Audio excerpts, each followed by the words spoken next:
call this regular meeting of the Board of Education to order at 7:01 p.m.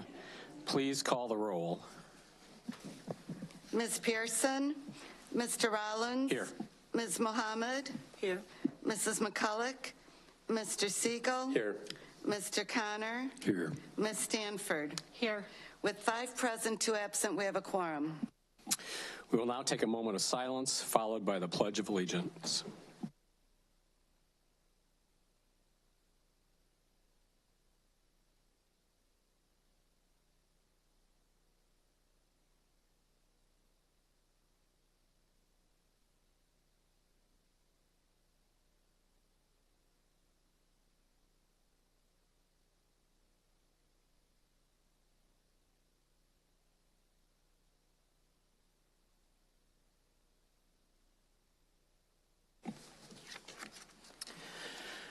As we start each board meeting, it bears reminding that the mission of the Rockford Public Schools is to collaboratively engage all students in a first-class education for a changing world.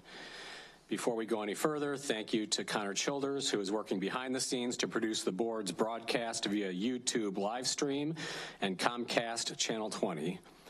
I also wish to welcome Superintendent's Student Advisory Council Representative Kania Parks Collins from Guilford High School. Welcome. We are now at the petitions and communications portion of our meeting when we invite the public to make comments. The board will not respond to the comments at this time. If it is appropriate, you will be contacted in a timely manner by staff. Each speaker will be allowed no more than 2 minutes to address the board. It is not appropriate to address individual board members or individual administrators or discuss matters that would otherwise be confidential in such open meetings. 2 names will be called at one time, the one whose turn it is to speak and the person who will speak next. When you are the second person, please come to the front and sit in a vacant chair. That way we will be able to devote the maximum amount of time to public comments. If you look on your left, you will see 2 digital clocks. One shows the total time allotted to public comments, and one shows the total time for each speaker. We thank you for your interest and for your cooperation with our guidelines. The first speaker is Sandra Patlin, to be followed by Katina Barnett.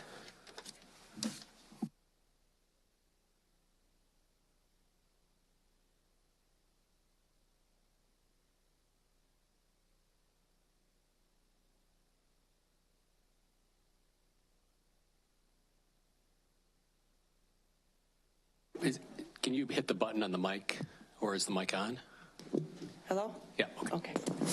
Good evening, board. My name is Sandra Patlin. I am a 20-year paraprofessional. I am also the president of Local 692. I come to you this evening to ask you to please rethink this $1,000 bonus and please give our paraprofessionals the $250 biweekly. We are also asking that you would please also consider opening our contract, even if it's just for a wage increase. We don't make enough. We are the frontline workers of this school. Without us, the school district could not function at all. We are doing multiple jobs all over every day. We are not making a livable wage. We are in poverty ourselves. We need your help, and we are asking you to please consider opening our contract and negotiate our wages. And also, please rethink about that we can still continue to get the $250 attendance bonus, because this $1,000 it's not. We have to jump too many hoops just to be able to receive that, and that's not fair to my people here that they are here representing us, and those that can't because they are working a second, if not a third job. We have to make money in order to feed our families. I mean, our families is the people you guys are serving, which is our students. We are here to serve, number one, our students, and when you guys don't have the people to support the para minutes, we are hurting our own children. You are hurting the number one students that we are here for to serve. So I am asking you, please, let's open our contract, negotiate our wages to a more increase, more wages, and also don't take away the $250 biweekly. Our paras deserve it, and they deserve more. without us, you guys wouldn't, this district could not function. So I would really appreciate your help in this. All right, thank you very much. Thank you. Our next speaker is Katina Barnett, followed by Sarah Dorner. Good evening, everybody. My name is Katina Barnett. I am the local president for nutritional service as well as school bus drivers. I'm here to ask the board to open up our contract, to consider opening up the contract because we need a livable wage. Majority of your employees, your hourly employees, are living on public assistance. That puts them back in the Title IX program that we're trying to get our own students out of. The reality is that we as employees are suffering as a whole. Now, don't get me wrong, it's a great, wonderful opportunity that you are giving the new hires a $4,000 sign-on bonus for bus drivers. But we're not retaining the bus drivers. We're getting them in the door. Once we educate them on how to drive and get their CDL out there, they're leaving. They're not sticking around because we're not offering them a competitive wage to make sure they stay on the board. Paraprofessionals, she's right. They are in the classroom. They are fighting every day for the things that they need, the supplies, working hand in hand with your teachers, working hand in hand in the building to make sure things are operational, taking students off the bus that are special needs from Sunrise. They are there, 10 full. We also have nutritional service. They are the system that makes these children get fed every day. Between their certificates they need to receive, including their managerial licensing to make sure they can have everything up to code. Nutritional service measures out things every day. Without a doubt, their kitchens don't flow without their knowledge and their ability of what they've got going on. Some of our nutritional services are making less than the paraprofessionals. That's a scary thought.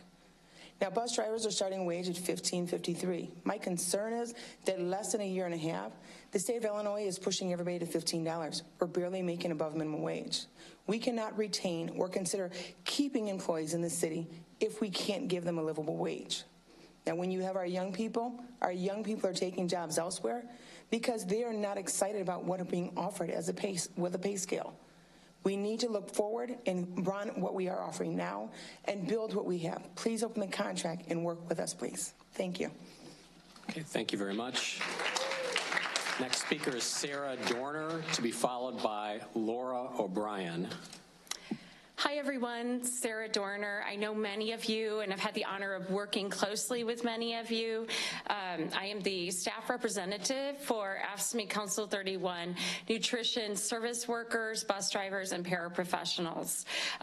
It was always my hope that I would get assigned to work with the school district locals. I am a person who can say I'm working my dream job in my hometown of Rockford, where my children attend schools with RPS 205. I really value our relationship, and I want to make it really clear that we are not protesting you tonight. We are appealing to you. We've been working with Lori Hoadley and Matt Zedeker and countless people in human resources and at the school level, and I'd be remiss if I didn't mention Michael Phillips, who's also been really trying to collaborate with us to solve some of this staffing crisis.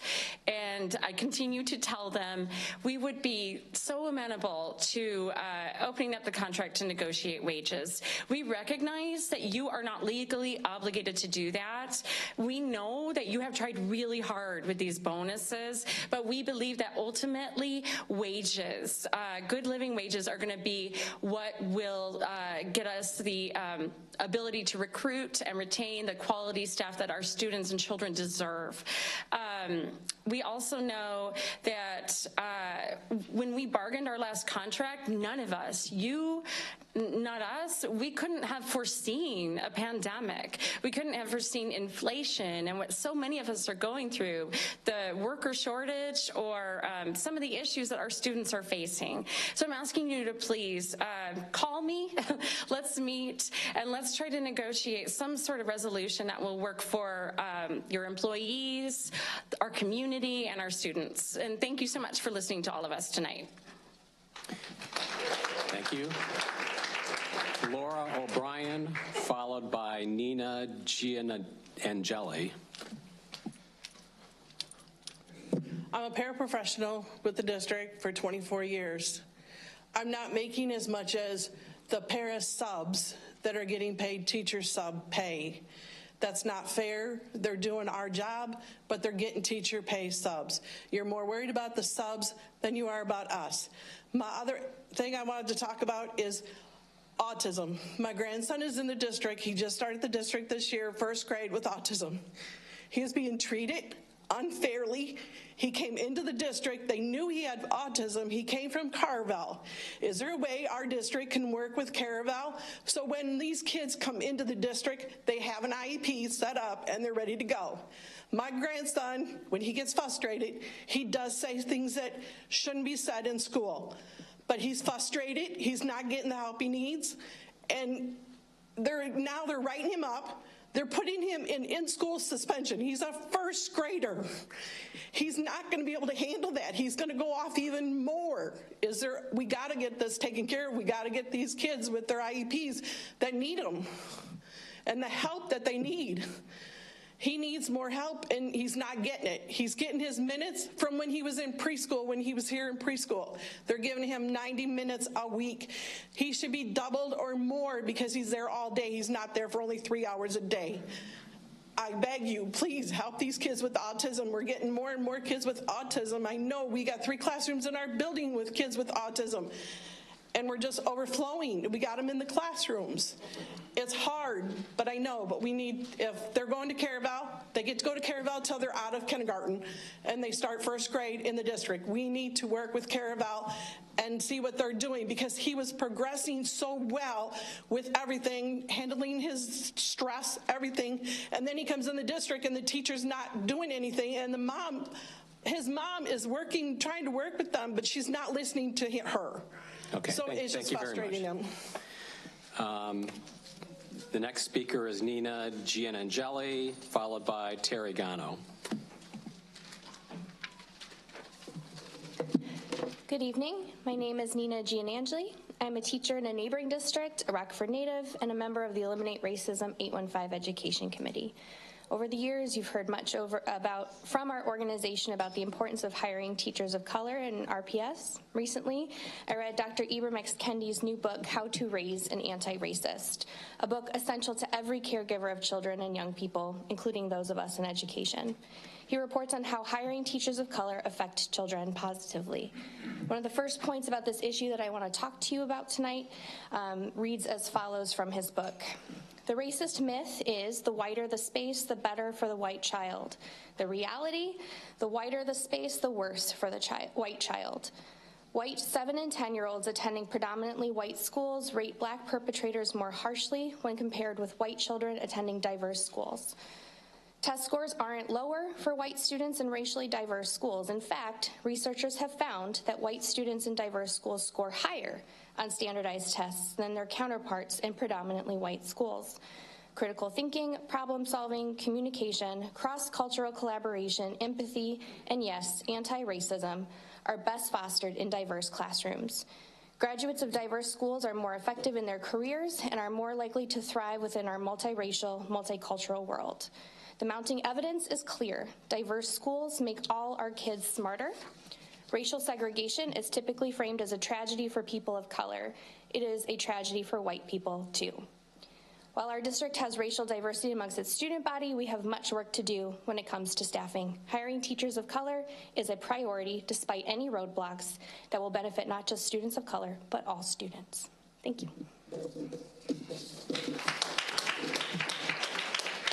Thank you. Our next speaker is Terry Gano, to be followed by Simone Ariri. My name is Terry Gato, and I'm a member of Eliminate Racism 815. The importance of recruiting and retaining teachers of color for our students of color is well reported and deeply researched. One topic, however, that has not gotten equal attention are the potential gains for the white students of our district. It is important for white students to encounter teachers of color who are well educated and highly successful. In the public schools in America, where almost 90% of all the students in the country attend school, the lessons students learn are often skewed because of who is delivering the message and what kind of curriculum and materials are being used. Teachers of color are able to incorporate discussions of their own ethnicity and cultural backgrounds into their lessons in an effort to deepen the cultural understanding of all their students and teach the students both academic lessons and lessons about life. According to one researcher, white students are more likely to have a better understanding of racial and social injustices and less likely to be prejudiced when they have been immersed in schools that have racially diverse teaching staffs. This is problematic in a district like Rockford, where with over 26,000 students, according to the Illinois School Board report card, we have only 68 teachers of color out of 1,600. The stated mission of the Rockford Public Schools is to collaboratively engage all students in a world-class education, which includes a diverse teaching staff, which is something the Rockford Public Schools has failed to provide for the previous 10 years. It's time for Rockford Public Schools to reverse that trend and deliver what has been promised to its students and our community.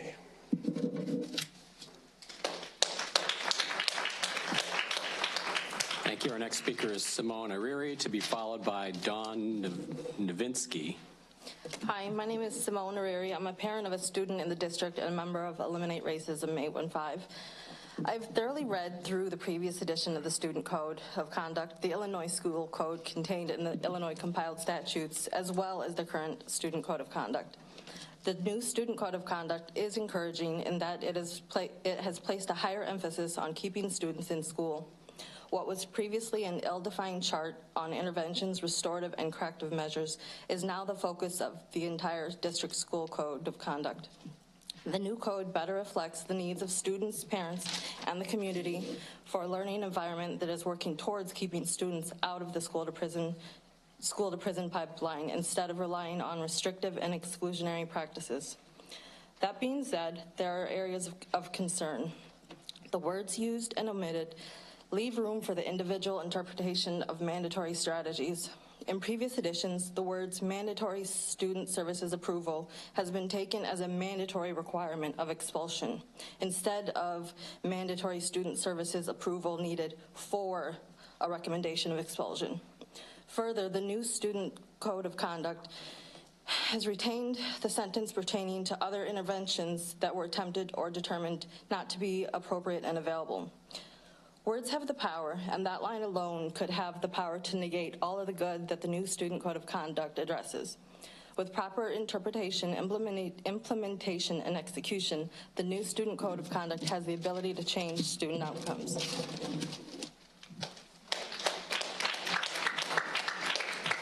Thank you. The next speaker is Dawn Novinsky, to be followed by Ricky Naylor.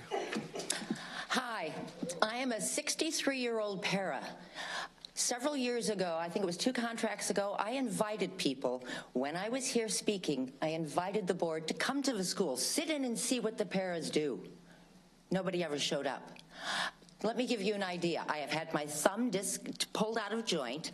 I have had a concussion, whiplash twice, my nose punched multiple times and broken, black eyes. But I love my job.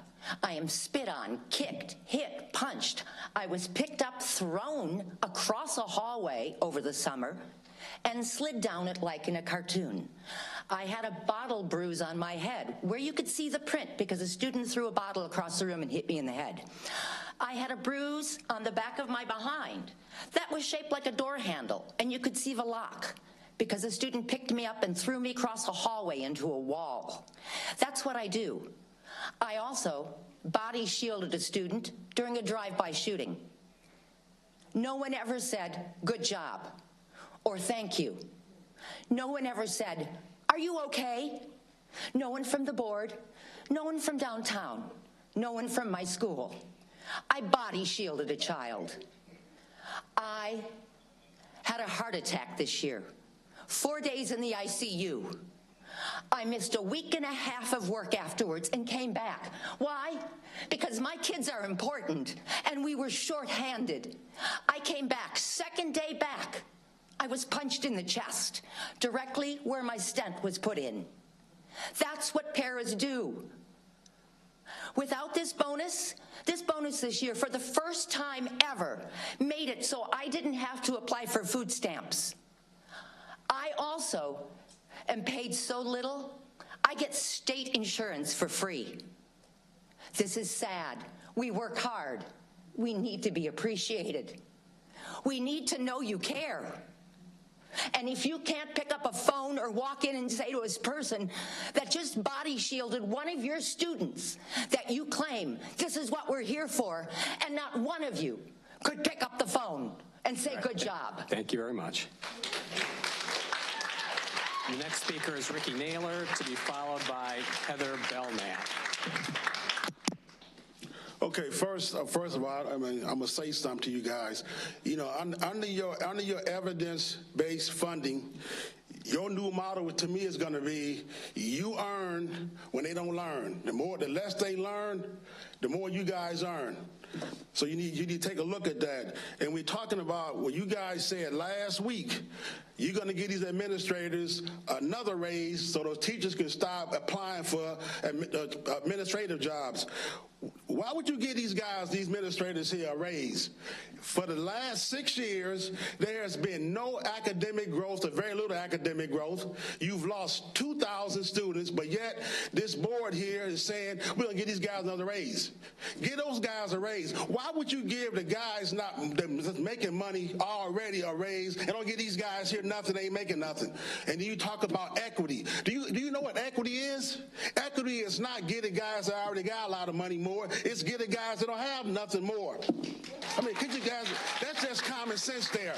That's why, I mean, one of your own superintendents used to work here a long time ago. He said, you know what? He said, these guys not racist. He said, they incompetent. And what you guys do around here shows that you're incompetent. And that new plan y'all got to turn these schools around, it's not going to work. I'll tell you that right now. I don't care when you guys say, what does this F mean? What does this G mean? You need to start listening to these guys. Why would you ask these guys questions about turning schools around? And then, like I just told you, look at your own data. The last 6 years, there has been little improvement. None. But all these guys' jobs here are still secure. None of these guys' jobs is to be secure right now. None of them. From the top to the bottom. Like one guy that runs a school district, he said, you know what? The magic happens in those classrooms. It don't happen down here. It don't happen downtown. There is no magic in this room. It's just one big white space. That's all this is. A white space. And that needs to change. All right, thank you very much. The next speaker is Heather Belknap, to be followed by Marilyn Smallwood.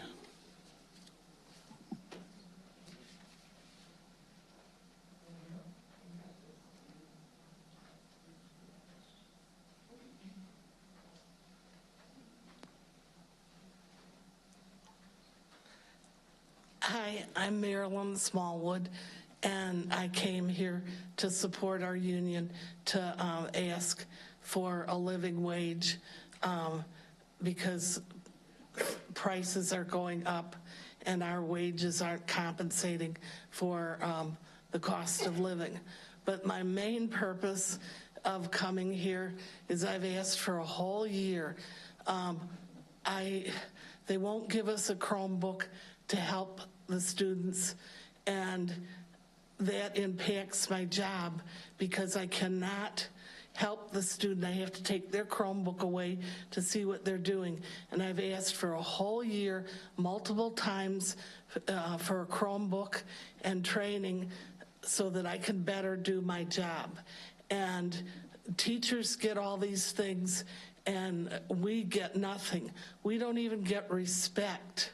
You know, even from the teachers, like I started this year, and they don't even say, well, this is Ms. Smallwood to help out in the class. I'm like ignored, like I'm not even there.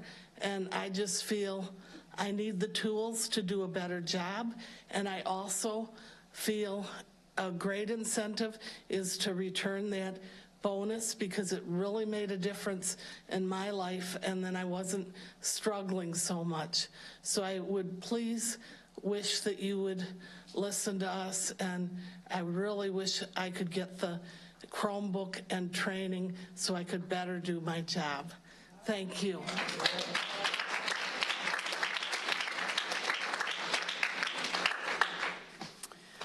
Next on the agenda is the opportunity for comments from board members. Are there any board member comments? Thank you. Siegel. First of all, I want to thank everybody for coming to speak and to support those who did speak. So thank you. We appreciate the engagement.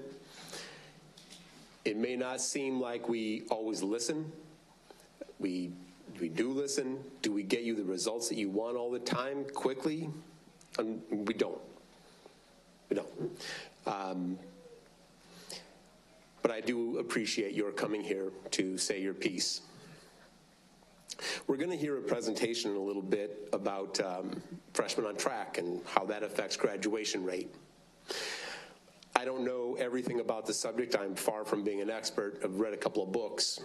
The one that I read most recently was called The Make or Break It Year, where the book concluded that there is such a tight link between freshmen on track and graduation rate. And the number one thing that determined a freshman on track was his success in a math class, his freshman year. The number one thing that affected his success in that math class was his attendance. And when the schools put forth a maximum amount of effort to get students into the classroom so they could be successful in that math class, they could be successful their freshman year, and that all but guaranteed their successful graduation 4 years later.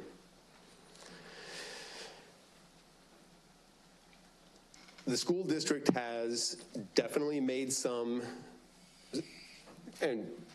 staggering efforts in order to get kids to school. Say what you want about how we do once we're in school, whatever you perceive, that's fine. But what can't be denied is that we have made the effort to get our kids to school, and they're still not showing up. Not in the numbers necessary for them to succeed. I'm really hoping that this is the year where we can have a turnaround in attendance and really demonstrate that the success of a student is going to be so heavily dependent upon their presence in school. It's also going to be dependent upon adults in school. We do hear you.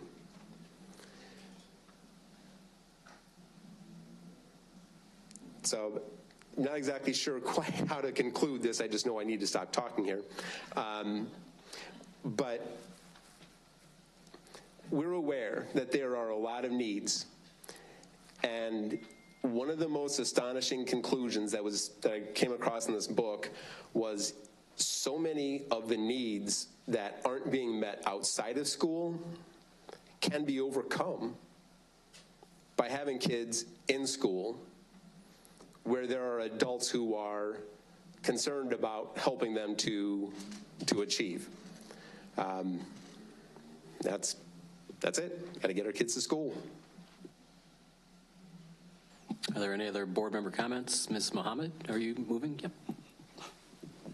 Thank you. I just wanted to also just acknowledge everybody that got up on the mic tonight and who expressed very passionately your concerns. As someone who personally works in the community and works with youth and teens, I hear a lot of these same issues come up in conversation that were addressed tonight. And I think that one of the biggest things that we need in order to be able to find a solution is to start these very critical conversations and bring up the concerns that you all did tonight. So again, I just want to acknowledge everybody that came here, took time out of your schedule, and who spoke up about what you care about. And thank you again for coming.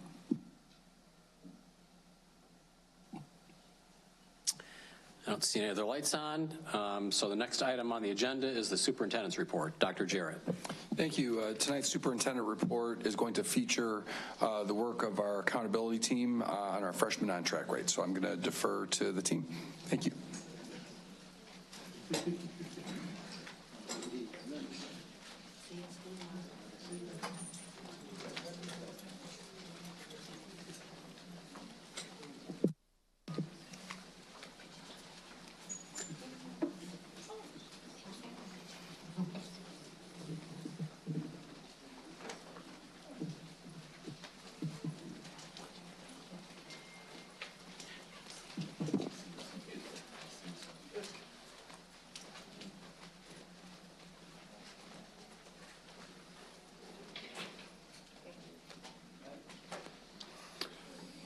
Good evening, everyone. I feel no pressure at all based off of those public remarks, and thank you, Board Member Siegel, for laying the foundation for this presentation.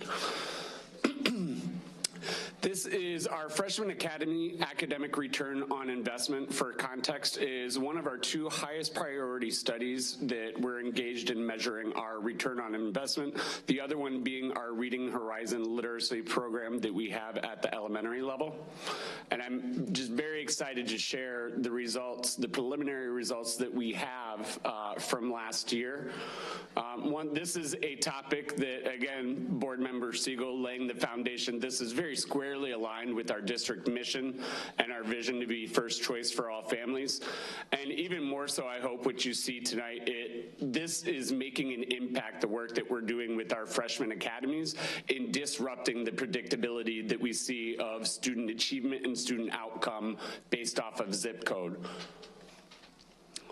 We are attempting to move from schools on a map as such that I know board members you've seen quite frequently, where we have red, yellow, blue, and green schools currently across Rockford, and moving to a district where all students have access to a high quality, what would be a green or a blue school in this visual. The manner in which we approached our work with our freshman academies over the past year very squarely aligns to our universal goal at the secondary level, which is to have 5% growth, to hit 75% freshman on track rate by the year 2024. Last year was our baseline year as we strove towards that universal goal. And of course, our freshman on track rate directly correlates to our secondary goal of increasing our graduation rate to 75%. Targeted universalism is a means by which we attack our equity challenge.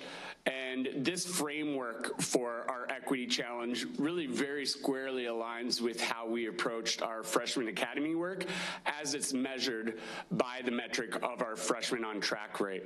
So this targeted universalism, as you see through this 4-step approach here, this is really how the schools began attacking this last year in the baseline year.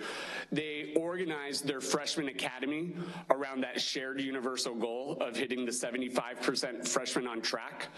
They then had the freshman academy SLC teams, which is all the staff that is attached to that freshman academy, be very intentional in how they broke down quantitative and qualitative data to understand how different subgroups were performing with regards to their freshmen on track. And in that work, we're really able to determine who are those students, what are those subgroups that were furthest away from opportunity. Across each of our high schools, they had identified that it was our African American student population that was performing lower than the norm on our freshmen on track, but also our students with special education needs, our students with IEPs. And so over the course of the year, as they continually monitored the data and disaggregated it according to those subgroups, they were very deliberate in how they utilized that data for who they targeted, and then for those targeted students for intervention, what were the appropriate interventions to use for those students. Overall, through our calculation for freshmen on track under this academic return on investment study, we saw 5% growth year over year from school year 21 to 22 for all freshmen. But as you can see, when we start to break it down by demographic group, we saw that through taking a targeted universalism approach, where we're very deliberate in how we targeted students furthest away from opportunity, that we actually saw more than 5% growth for many of our minority populations. So whereas we experienced 5% growth overall, it was actually double that. It was 10% growth for our Hispanic population. For students of 2 or more races, again, we experienced double the norm. We had 10% growth in the number of students that were on track. For our African American students, it was more marginal, but it was 6% growth. It was still more growth than what we experienced at the norm. And as you can see, looking at our white or Caucasian or our Asian demographics, those on-track rates did remain flat. But I would like to take an opportunity to explain that in attacking targeted universalism, this last year as a baseline year was really our first year in executing targeted universalism, where we targeted those students who are furthest away from opportunity. The concept behind, the underlying concept behind targeted universalism is that what you target for those subgroups furthest away from opportunity will universally positively impact all groups. So that as we move forward with this, what we've learned in how we've grown our minority students higher than what we have the average for the population on whole, that we have takeaways that we can learn not just from within our schools, but from across our schools through the collaboration of our principals and our freshman academy assistant principals to start to universally apply all those targeted approaches that worked, so that we're seeing these gains for all students. So as I've alluded, what was really something that was a fundamental difference for last year was really being intentional about the data tracking systems that we utilized. Board members, you've heard me mention this a couple of times, and I don't want to belabor the points, but just as a small example, the weekly progress reports that freshman academy teams would use in prior years were provided the grades in an alpha value, like A, B, C, D, or F, as opposed to a numeric value. So when our freshman academy teams would get together and they'd say, okay, who do we need to target? Well, targeting a student at the end of the semester who has a 59 or 58% F is a much more reasonable calculation. That's a much more reasonable intervention than to say, let's just get a student who has a 28% in the class. There's no reasonable way that a student with that low of an F would be able to make the gains to be able to pass the class or even demonstrate any proficiency at a 28 versus, say, a 58. But that's in effect what they were seeing when the grades were being reported alpha value. So that was just one example of a multifaceted approach we took, moving from alpha to numeric with the grades. And then again, how did we target and differentiate those supports? I just gave the example, what would we do for a student who is nearing the end of the semester who had an IF? Those would be high priority students.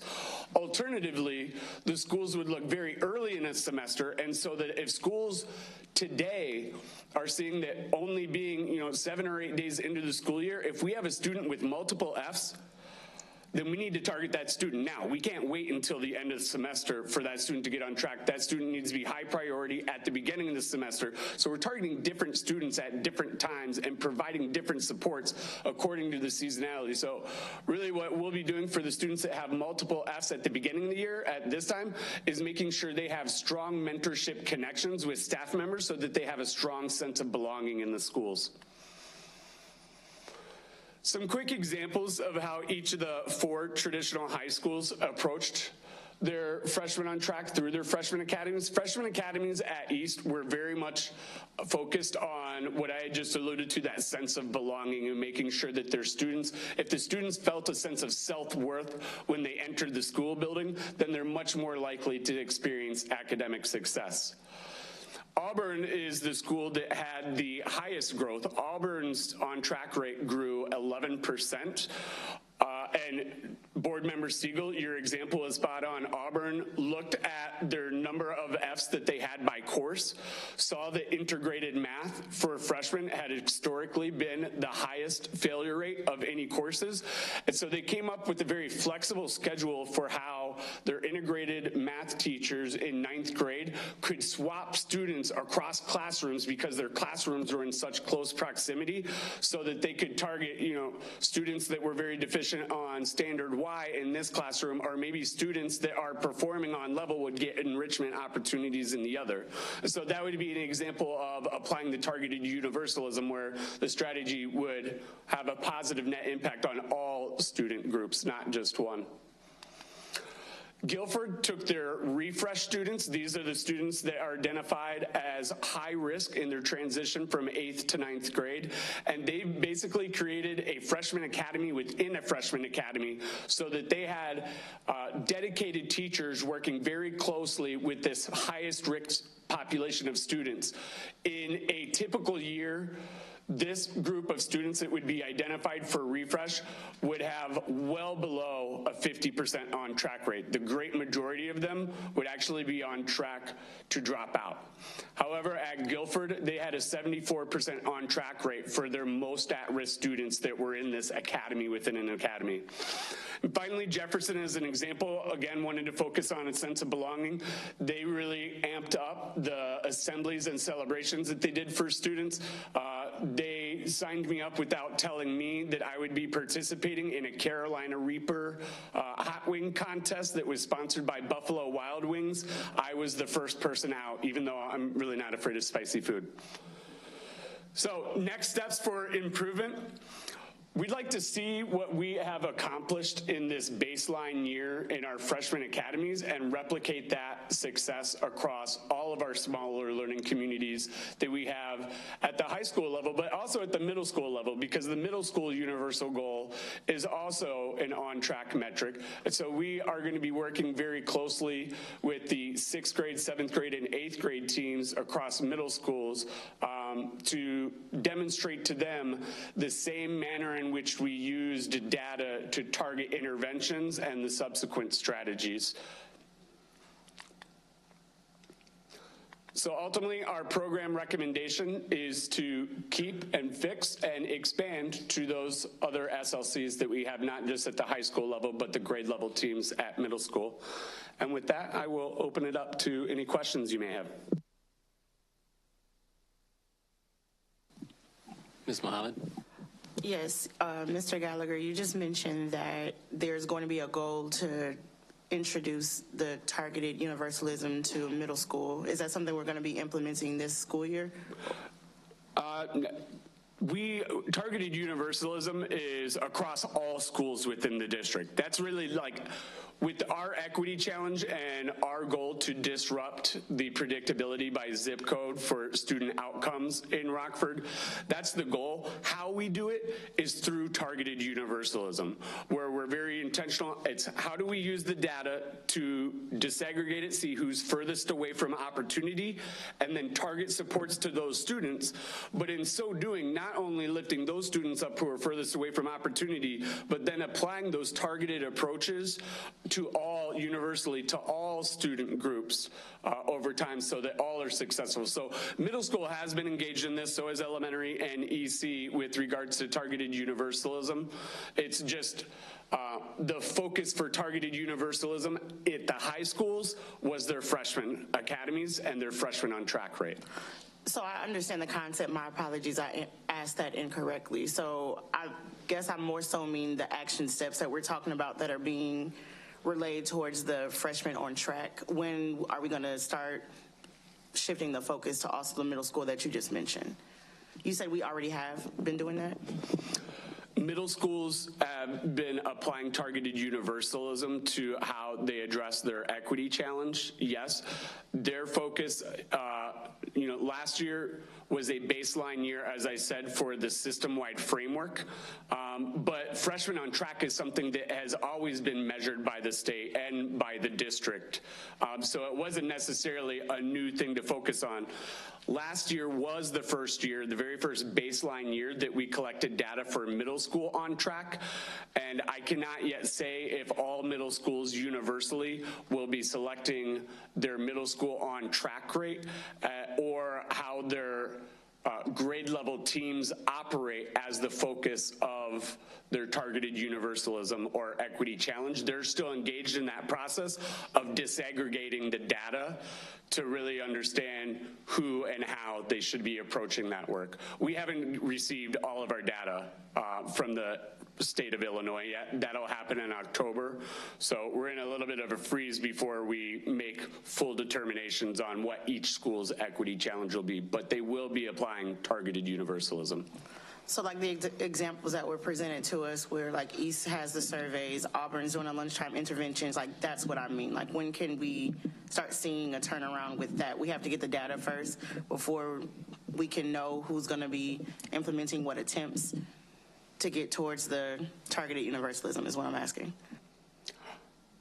We're not waiting to do the work. We're certainly engaged in it, but we won't be, I wouldn't be able to comprehensively give you like what the full strategy is without really knowing where we've landed with the data that we need from ISB. Because while the universal goal for middle school is the on track rate, we're also very acutely aware of how our middle schools are performing on IAR. And on a school by school basis, the school may decide, their leadership may decide, I really think we need to focus on IAR versus our on-track rate. And so we're in the process of making those determinations right now.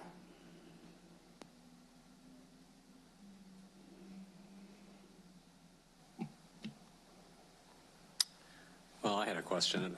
There's actually two documents, at least on board docs, and you've only talked about one of them. Could you pull the other one up? Do you have the ability to do that?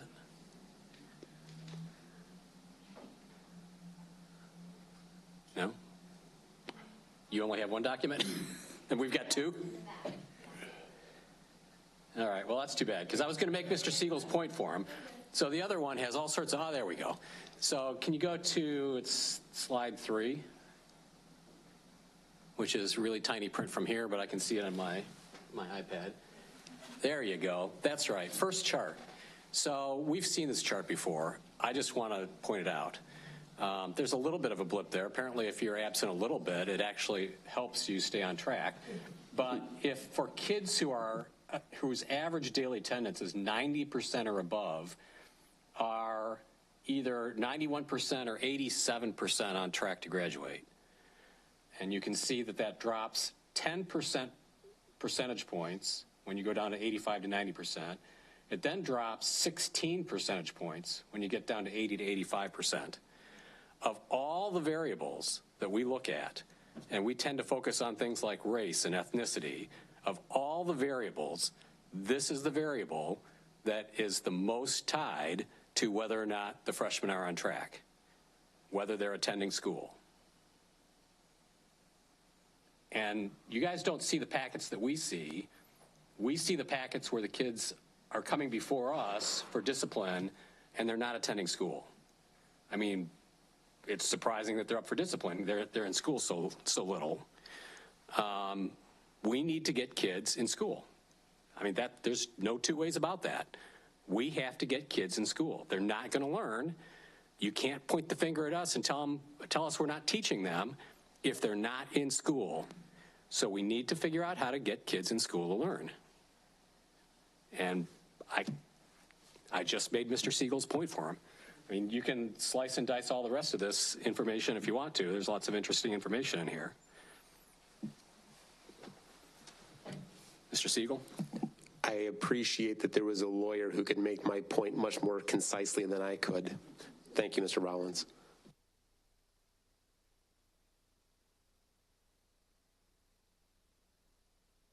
Are there any other questions for Mr. Gallagher?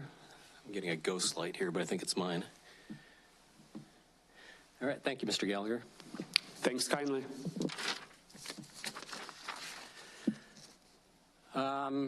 We are now on items that proceeded through the Planning and Development Committee. Report and action items on items that proceeded through the Planning and Development Committee. Resolution to adopt the 2022-2023 budget. That was presented at Committee of the Whole by Dr. Brown and Ms. Sather, Executive Director of Budget. Is there a motion and a second to approve item 5A, resolution to adopt 2022-2023 budget? So moved. Second. Is there any discussion? Please call the roll. Mr. Rollins? Yes. Ms. Mohammed? Yes. Mr. Siegel? Yes. Mr. Connor? Yes. Ms. Stanford? Yes. The motion passes with 5 yeses, 2 absent. We are now on the consent portion of our meeting, which includes items previewed by the board committee chairs during the Committee of the Whole meeting. 6A, payroll, B, accounts payable, C, purchase order, D, air travel, E, construction pay request log, F, IFB 23-12, HVAC upgrades at 4 schools, Lathrop, Bloom, Spring Creek, and Guilford. G, IFB 2317, administration building 2nd floor renovation. H, the master teacher, PD for paraprofessionals. I, Northern Illinois University principal cohort. J, recurring contracts, Richard L. Johnson secure vestibule design. Items 7, consent items that came through the Planning and Development Committee. A, Discovery Center making the move. That's all the Art Besser funds. B, Salvation Army, same thing. C, State Line Youth for Christ, same thing. 8, consent items, Governance Committee. A, meeting minutes, August 23rd, 2022, and the August 18th, 2022 special board meeting. B, contract purchase orders. C, Rockford Building Maintenance Association tentative agreement. D, memorandum of understanding, family attendance. E, memorandum of understanding, missed planning time and other compensated activities pay. F, freedom of information log. Is there a motion and a second to approve the consent items? So moved. Second. Are there any consent items that board members wish to have pulled for separate consideration? Please call the roll on the approval of the consent items, all of the consent items. Ms. Mohammed? Yes. Mr. Segal? Yes. Mr. Connor? Yes. Ms. Stanford? Yes. Mr. Rollins? Yes. The motion passes with 5 yeses, 2 absent. We are now at the closed session consent agenda, including 9A, appointment of Scott Lazar as a 10-month high school assistant principal assigned to Auburn High School. 9B, appointment of John Cornacchia as a 10-month middle school assistant principal assigned to West. 10C, appointment of Sarah Brenner as a 12-month international baccalaureate candidate principal assigned to the administration building. 9D, resolution authorizing dismissal of a non-certified educational support personnel, the internal auditor. And 9E, the HR organization report and addendum.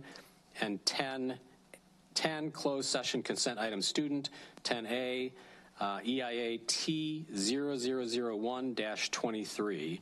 Is there a motion and second to approve the closed session consent items? So moved. Second. Are there any closed session consent items that board members wish to have pulled for separate consideration? Seeing none, please call the roll on the approval of the closed session consent items. Mr. Segal? Yes. Mr. Connor? Yes. Ms. Stanford? Yes. Mr. Rollins? Yes. Ms. Mohammed? Yes. The motion passes with 5 yeses, 2 absent. Is there any other business, new business, agenda recommendations, or board member action steps? Going once, going twice. If there are no further comments or agenda recommendations by the board, I'll take a motion and a second to adjourn. So moved. Second. All right, thank you very much for your time tonight.